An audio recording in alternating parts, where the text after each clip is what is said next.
My name is Rachel. I am 28 years old. I live with my older brother, Steiner, who was 5 years older than me.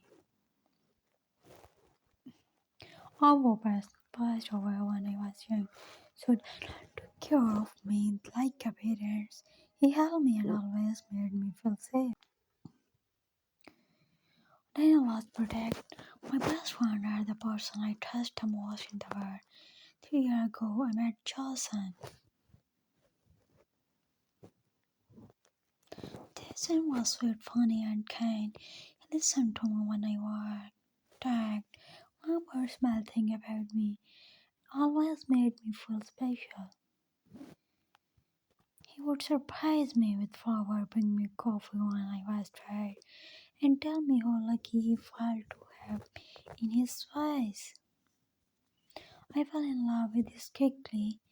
He talked about the future, a small house, maybe 2 kids and a dog. I thought I had found the one. He often talked to Daniel about Johnson.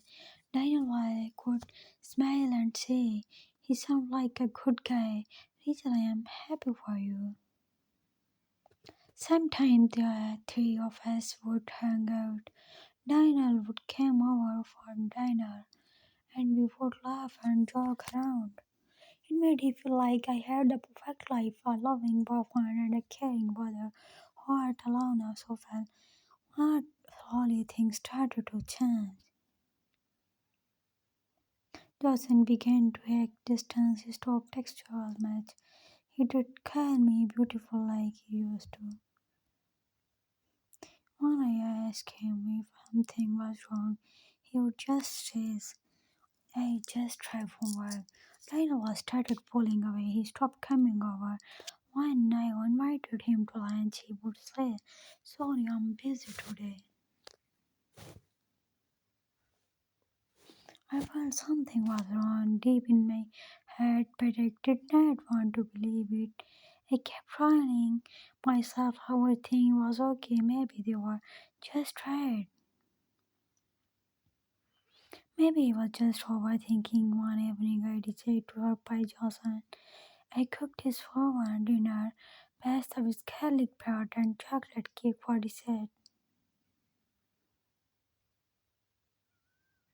I packed everything and went to his apartment.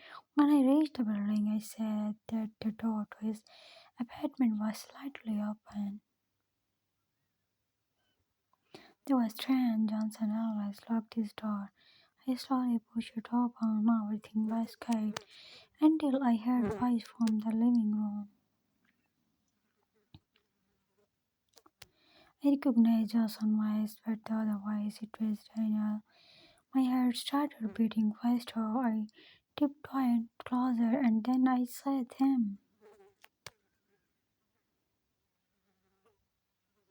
Johnson then was sitting on the couch. They were very close. Johnson had his hand on Dinah's shoulder. They were both laughing like they were sharing a secret.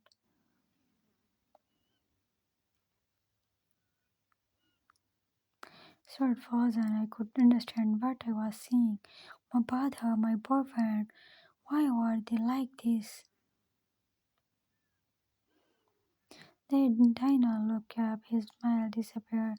Johnson turned quickly and stood up. Arthur is never what it looks like, he said, his voice full of panic. I could say anything. My hand started shaking. I dropped the food bag on the floor. The container cracked and spilled on the carpet. Terrified, my eyes I turned and ran out of the apartment. I did draw when they called my name. I didn't want to hear anything. Could not hurt my face, but it could stop the pain inside me. I reached home and locked my door. I sat on my bed and cried. My heart was broken. And I could think about was them laughing together, being close, keeping secret from me. How could they do this? I trusted them, I loved them. Or would they tell me the test? That night I did not sleep. I just lay there staring at the ceiling, asking myself questions I did have answer to. Was it not enough by Johnson? Why did Daniel hide something like from this me? How long had this been happening? The next day, my wife found my cat. She heard something in my voice and asked, Rachel, are you okay? I broke down. I told her everything.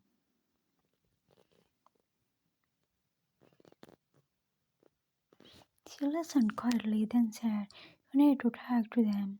You deserve the trust, even if it is hurts. Her words stayed in my mind. The next morning, I made a decision. I messaged Jason and Daniel. I took them to meet me at the coach cafe in the park. I did wait for excuse. When they arrived, I sat guilt on both their faces. I sat down and said, Tell me the truth. I need to know what's going on.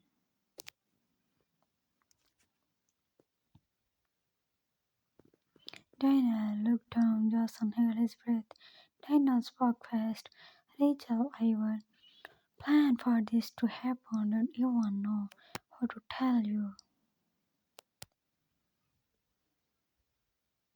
Jason added, but it mattered to her. You were just sacred to know how you would react. I asked, How long has this all been going on?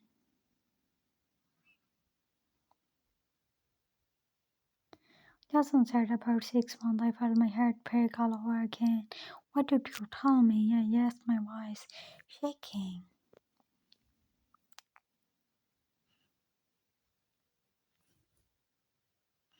You could have told me the truth instead of lying to me every day. They both apologized again and again. I stood up and said, You both broke my heart, but I need time to heal. Right now, I just need space. And I walk away.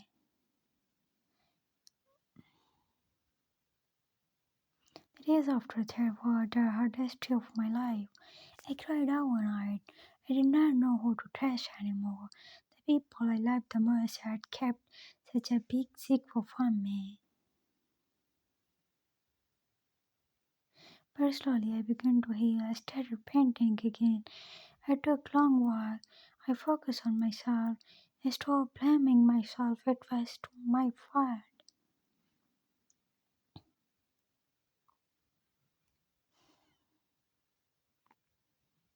One week later, I met Jason and Daniel again. I told them I forgave you, but things can never be the same. I need to build my own life now.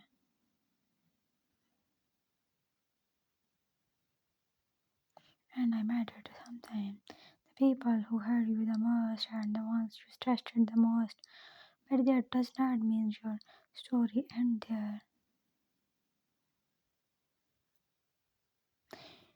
You can go, you can heal, you can start over.